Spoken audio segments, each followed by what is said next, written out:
And it was kind of that concept that got my father thinking of, what says you can't do this in Wisconsin?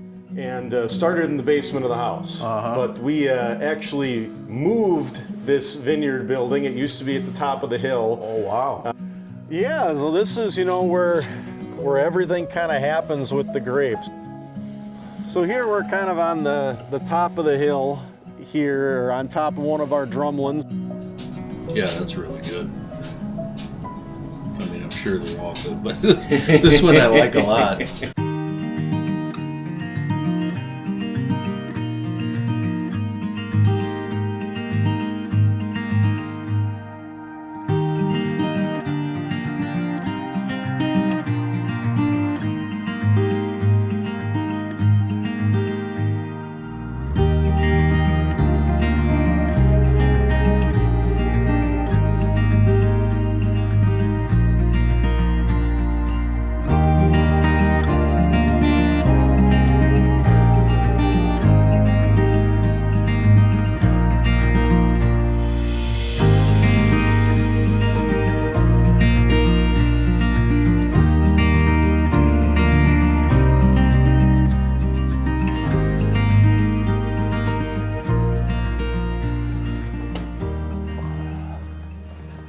I guess I'll take a quick look around here first.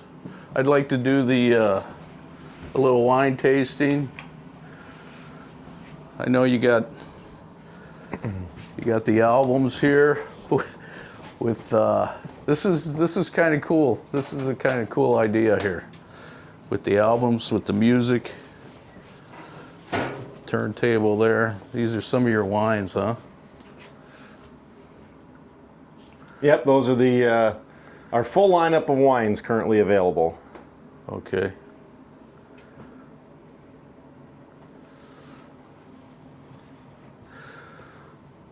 So I wanted to ask you about, I noticed you had music now. I don't know, when did you start the music? You have bands playing here and stuff?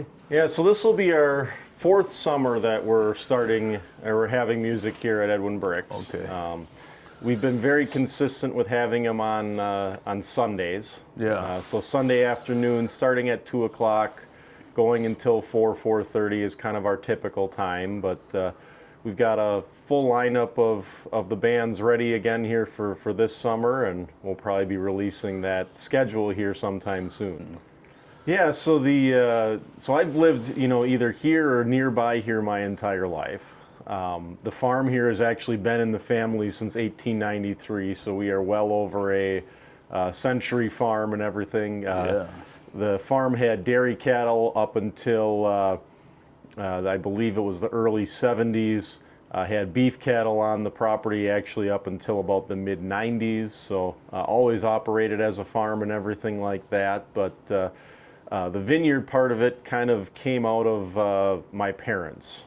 So they took a trip to Napa and Sonoma a year or two after they got married. They always had an interest in wine. They always enjoyed wine. That's nice. Yeah, and but they didn't go back to Napa and Sonoma again until like 2004. So in that time period out there, it was a big shift in California from just having these really big wineries to what's considered a boutique winery. And basically a boutique winery is you're growing less grapes, but you're using your own grapes to make the wine, doing pretty much everything start to finish. And it was kind of that concept that got my father thinking of, what says you can't do this in Wisconsin? Yeah. And turns out you can do this in Wisconsin if you have the right style of grapes. So that's kind of rare, though, for this size of winery, right? Yeah, usually they're using other people's juices and must and everything. Yeah, like to give you a good example of it, I believe as of January of 25, there was 162 wineries in the state of Wisconsin. Wow. Of those 162, there's only a handful of them that just use what they grow, and we're one of them. Mm-hmm. It's a very fast-growing industry in Wisconsin. In fact, Yeah. It's been the fastest-growing area of agriculture in the state for probably a good, 10 or so years.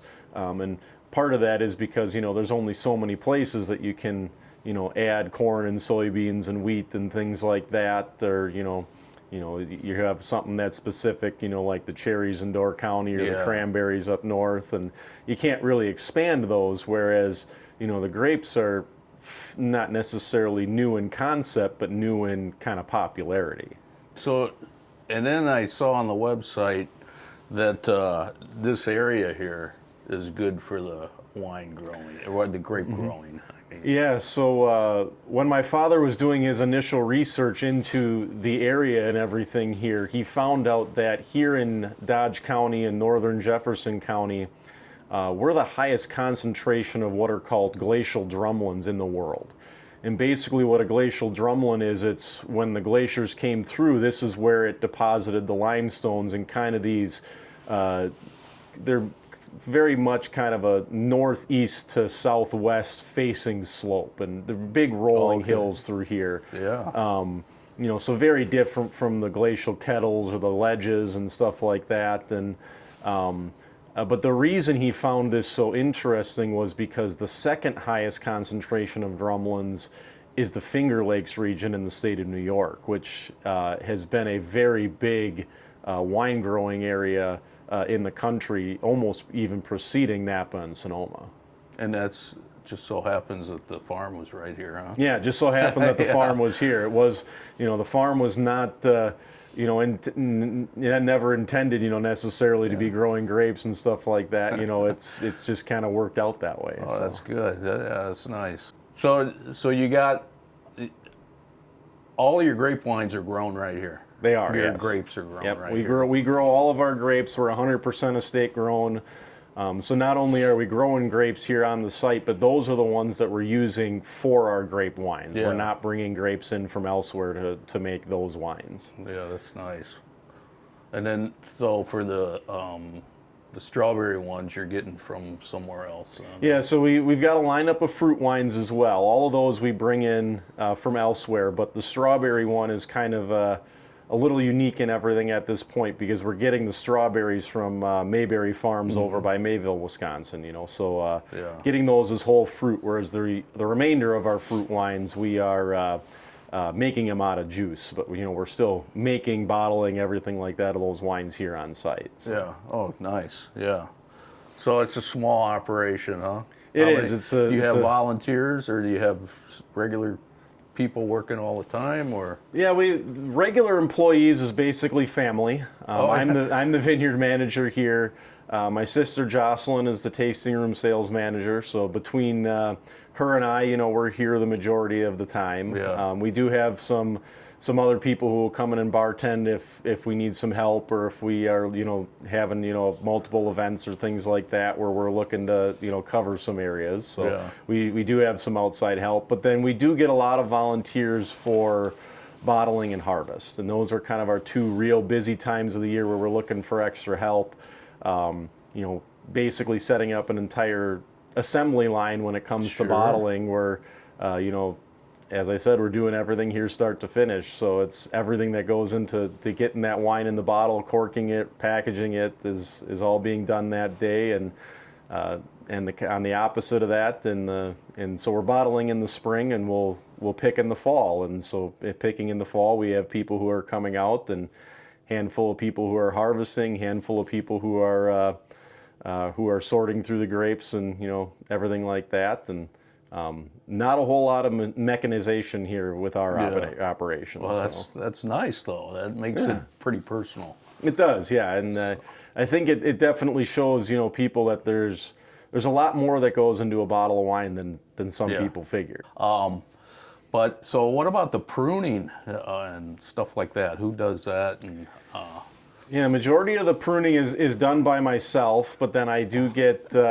other people to come out and help me. We got about 3.5 acres of grapes, which is 1,600 plants. So for me to do that all myself would be would be pretty time consuming. But we have a few retirees who will come out and help us, with some of the pruning. But then the other big group that we get is a lot of high school students. A lot of times our pruning lines up with some of their spring breaks. So nice. can get some kids who want to come out and and help us out, with stuff like that. And learn about stuff too, Yeah, huh? Learn yeah, about and, the process. we started that with the high school kids, actually getting FFA students to come out and help. And I think a lot of them, they enjoyed it because there's only so much you can do with, corn and soybeans and wheat Yeah. and things like that, with farming. And don't get me wrong, they're very important and everything like that, to the farming around here. But I think they appreciated, learning about something a little bit different. And Right.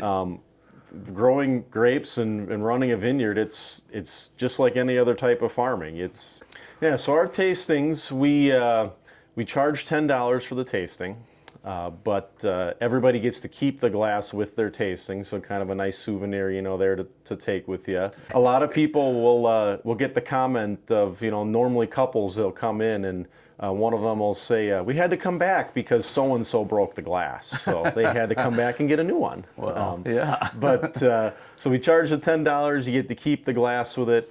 Currently, we have 3 different options for the tastings. We do it kind of by flavor or by color, partially. So there's a red, there's a white blush, and then there's a fruit tasting. And you get to try the wines that are in that category. And I think here's some of your wines right here, huh? Yeah, that's the full lineup of everything on that list, and we do sell out of wines periodically. Normally kind of early spring we're selling out of different things. A lot of times the whites will go over and fairly well, and we'll sell out of them. But making everything again, and typically then releasing them early spring or late spring or early summer. So okay.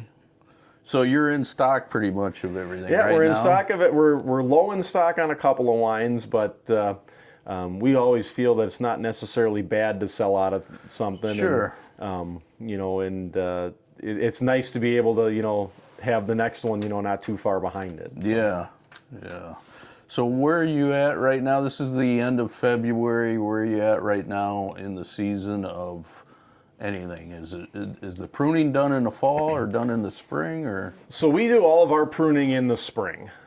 So I have not started pruning yet. I did take advantage of, a couple of our nicer days here a few days ago to go out and walk the vineyard and stuff like that. Did just kind of some test clips on some vines and everything, but not heavy into it yet. Yeah. Once we get another couple of weeks and know that we're not going to get any real hard freezes, I'll start really getting out there and getting after them, and again, kind of aligning it with some of those spring breaks, and the nice thing about the grapes is when you look at them enough, you not only can count those buds and see where they're at, but they're going to grow the way that they're pointing. Okay. So after you've looked at them enough, you can kind of tell them, or you can kind of tell of, oh well, this one's pointing straight towards the ground. Yeah. I'm just going to cut it off because it's not going to work anyways. So. Do you guide those sometimes?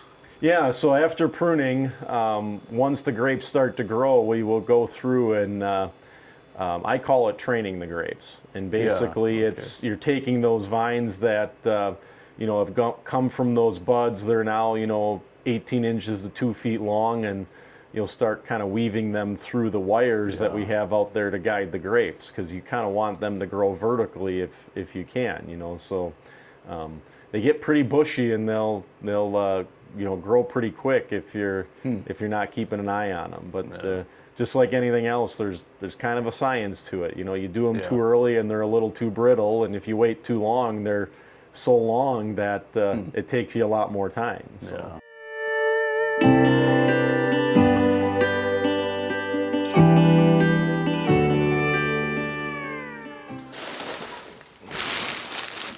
Wow, this is pretty small for what you guys got going on. Yeah, it's not a lot of it.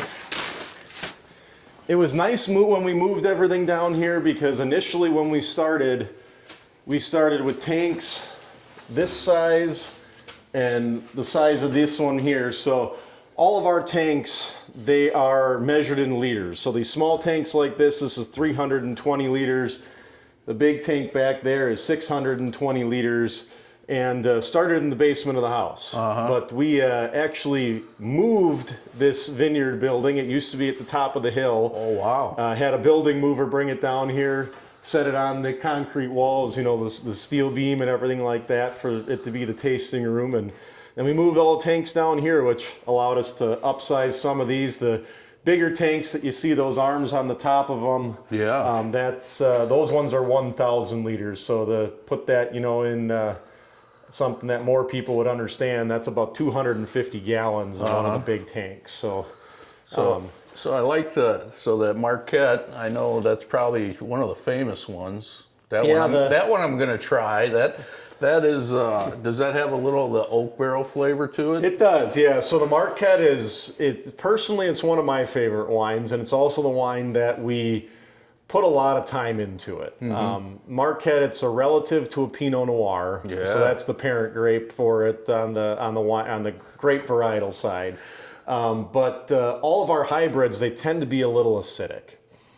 So we will pick that Marquette in the fall. It'll spend, about 8 months to a year in one of these tanks, depending on how much of it we have. And then it will go from those tanks into one of those barrels. And I don't know if you can see the years on some of those. 2023 barrels, right there. So those are the years that we picked those grapes. So we got 23 and 24. And we will age the Marquette in the barrel for 2 years before we then bottle it. And then we will typically store it in the bottle for another year before we begin to sell it. So like what you'll taste here today is our 2020 vintage. So we picked that in 2020. So, at least something good came out of that year. Yeah, So. That's a good wine, that Pinot Noir. For what you guys do, the space is small, because you got a lot of varieties and stuff going on. Yeah, so everything that we make will have come through this building, come through this room at some point. The fruits, when we bring them in as juices, they'll be fermented and made in these tanks. The whites are fermented in these tanks as well. The reds, we ferment them in a different bin. And then we'll press them and get them into this when we have to repress off the musk and make the wine and everything like that, get it to juice. So we'll work with the wine, about once every 4 to 6 weeks over the fall and winter between harvest and bottling. And bottling's kind of the next big time. So the majority of the summer, a lot of these tanks are sitting empty, but the barrels, are still doing their job and aging and everything like that. Do you use CO2 in your process? We don't use CO2. The only kind of gas that we use at all is we will use nitrogen every so often to mix some things into the wine. But we don't use that a whole lot anymore because the tank that's sitting there that's got that blue motor on the top of it is a mixing tank. So that was something that we got here just a couple of years ago. So inside of that tank there's a nice big blade in there that will really mix the wine up and everything like that. So that was a very nice addition to our winemaking process to replace the drill with a little panhandle on the bottom of it. Yeah.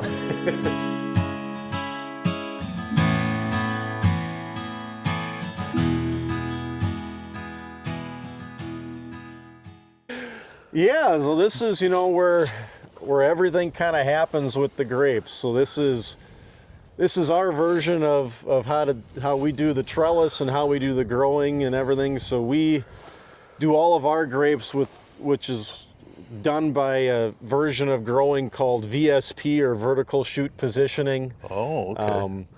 So we got, you can see these vines here, they're probably about 8 or 9 years old now. So you got a pretty good trunk that's coming up out of the ground here with these. But then the tea that comes off of them is what's called a cordon. And so that's what we work back to every single year. So everything that you see with these, this is all growth that was from last year. So you cut it back almost to the same point, and it's all new growth with grapes and everything, huh? So you can kind of see, some of these, like this one didn't grow last year, but like this is what we left last year. This is what was 2 years ago. This was 3 years ago. And so with this not being alive here, that'll all get removed once we start doing our pruning this year. Yeah. But basically it's, you've got the vine there, you got a couple of buds, that are in here. You leave 2 or 3 of them, cut that off, pull the vine out, and those 2 or 3 buds are what will give us our fruit and our growth for this year. So, Okay. in the And when next, do you harvest? Like September, October? Yeah, so September and October is September's the big time. Typically, we start doing one of our white varietals, which are on the other side of the hill here. We'll do that one typically the last weekend in August. And then starting in September, we typically try to get out here after them. But as I said before, this is just like any other type of farming, you know, where sometimes it's earlier, sometimes it's later, and it all depends on what the plants and the fruit and everything are doing. We want to get to a certain sugar percentage in the grapes before we're picking them, because the sugars, when they're fermented, is what turns into the alcohol, and that's actually what the Brix in our vineyard name is for. So Edwin's a family name, the first name of a good chunk of the family, middle name for the other part of the family, and then Brix is the measurement of sugar content in the fruit or juice, and that's how we use it here in winemaking. But can you be used in other fields as well? So do you have a winter? You make a winter dessert wine, right? Yeah, we don't make an ice wine, but we make a dessert wine, which is very similar to a port. So it's a wine that's fortified. The majority of our wines are kind of in the 11 to 12% alcohol range. That port, though, after being fortified, is about 18%. Okay.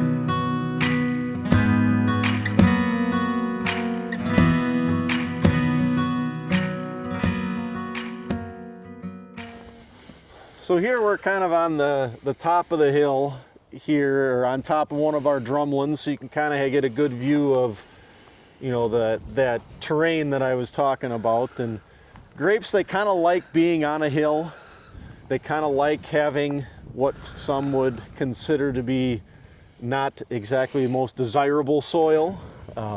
Here on the tops of the hills, I would bet we've only got about 3 or 4 inches, you know, of real good black dirt, and then after that it's clay and that limestone. And but the grapes, they kind of like that, so they like being on a slope because we'll get drainage, you know, for the water. They don't like being overly wet, but the other kind of advantage to it is we will get the temperatures will settle towards the bottom of the hill as well. We actually had a company that came out here and did a comprehensive study to what hail did to grapes.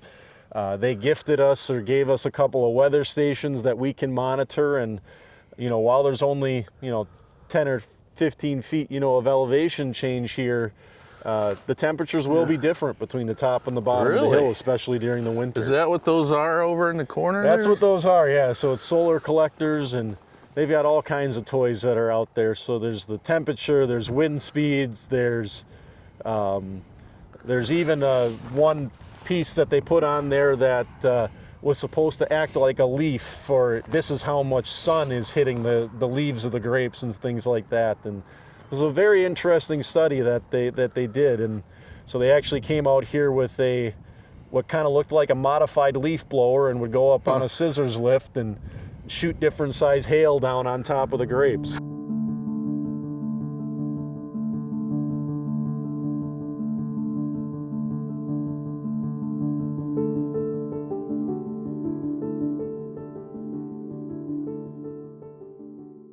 So this one here, it's made out of our Frontenac Blanc grapes, but then aging it in that oak barrel for a year before we begin to start bottling it and selling it. A lot of people will say that it has like a green apple or like a sour apple finish to it. Yeah, it does. It's good, man. It smells good too. Yeah, it's got a great aroma to it. When I pulled this out of the barrel for the first time, I was down filtering and working on the wine by myself, and sent the text in the family chat that said, if anybody's around, you should come down here and just smell this. Yeah, that's what I noticed first. What is it? That's a Frontenac. That's a Frontenac. Yep. Where do these names come from? So the majority of Frontenac grapes. Yeah, the majority of the ones that we do for the reds and the whites, they're named after the grape. So like Frontenac, Sabravois, Marquette, those are all named after the grape. And the interesting thing about a lot of our cold hardy hybrids is they're actually the gentleman who did the hybrid research liked naming grapes after cities. Okay. So, Marquette, it's named after Marquette somewhere. Sabreville is named after a town that's kind of up in Canada somewhere. I think it's to the east of, or to the west of Toronto. And but there's a lot of other ones. La Crosse, that one's familiar. Others, St. Pepin, Frontenac. Small towns, on the Wisconsin, Mississippi, or on the Wisconsin-Minnesota border, especially. Yeah. But the gentleman who started the hybrid research, he liked naming them after cities, so that's where a lot of them get their names. So this is a combination of all three of the red grapes that we grow. So Marquette, Frontenac, and Sabreville are the three of them. This is our sweetest semi-dry red. So same grapes as the Tri-Unity that's listed above it, but kind of a good table wine, I'd say to people. It kind of pleases the masses. It's got a nice clean smell. There's no, the other one had the little bit of tartness, and this kind of smells, I don't know, smooth. Definitely a smoother wine for sure. I like that. Yeah, that's really good. I mean, I'm sure they're all good, but this one I like a lot. So this Marquette. Yeah, so this is the Marquette. So the Marquette is, as I said, when we were looking at the barrels and stuff like that, this one is our 2020 vintage, so that's the year that we picked the grapes. Relative to a Pinot Noir, in my mind, it's kind of our boldest flavored wine. And the one of them that we put a lot of work and time into it, So this was picked in 20, it was put into a barrel in 21, it was bottled in 23, didn't start selling it until 24, 25. So it has had a lot of time coming. Yeah, so the best way that people get a hold of us here, our website is edwinbrix.com. Brix is B-R-I-X. That has all of our information on it, has our address, phone number, everything. Otherwise, our Facebook page is just Edwin Brix Vineyard. That's another good way to get a hold of us. We're open all year round, open pretty much 7 days a week as well throughout the year. We'll close some of the major holidays, but for the most part, we're going to be here. Offering tastings and everything like that, whenever we're open. Offer that music, throughout the summer. We're doing our summer sounds again, and that will start Memorial Day weekend. All right, I'll be out for some of that. Yeah, it's a good time. We get a lot of people to come out, so we offer some snacks and stuff like that, some prepackaged stuff here from some local companies as well, and so offer that in the tasting room to go with the wine and everything, and. But yeah, the best ways to get a hold of us is edwinbrix.com, or the Facebook page is Edwin Brix. Okay. So yeah, I'll leave all that information down below in the description. Thanks for coming along with us on this, and Ben, I really appreciate it. Yeah, thank you for coming out. All right.